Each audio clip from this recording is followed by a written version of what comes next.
আমার বাচ্চারা দেখান তো এম করতেছে কি লিগা বুয়াকে না কিছু না বালা বালা আমি কেন বাচ্চা তো চোখ ঘুরে দেখতেছে আপনি কেন বালা বালা ভিতরে ঢুকতে দেয় না। আমার বেবিরে নিয়ে আসছে, আনার পর আমি আবার আইসিইউতে নিয়ে যাচ্ছিলাম, নিতে দেখি যে আমার বেবি মারা গেছে। কোনো সিস্টার একজনও কথা শুনে না আমাদেরকে মানে মানুষ মনে করে না। পৃথিবীর আলো দেখতে নিভল ৬টি প্রাণ। রাজধানীর রাতদিন হাসপাতালের নবজাতক ওয়ার্ডে অস্বাভাবিক মৃত্যু। এসির গ্যাস লিকেজ থেকে দুর্ঘটনার অভিযোগ, তদন্তে পুলিশ।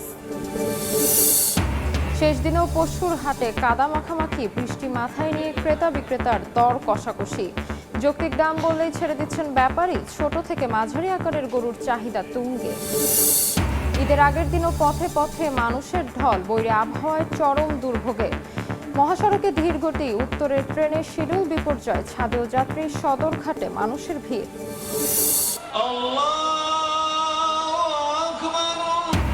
সৌদি আরবে উদযাপিত হচ্ছে ঈদুল আজহা। জামারায় পাথর নিক্ষেপের পর মিনায় হাজিদের পশু কুরবানি। মধ্যপ্রাচ্যের সঙ্গে মিল রেখে দেশের বিভিন্ন স্থানে ঈদ উদযাপন। এবং রাজধানীর নদ্দায় 2 বাসের সংঘর্ষ, নিয়ন্ত্রণ হারিয়ে সড়ক বিভাজ পেরিয়ে বিপরীত দিকের গাড়িকে ধাক্কা, প্রাণ গেল 3 জনের, আহত অন্তত 9 জন। বেপরোয়া গতির কারণেই দুর্ঘটনা।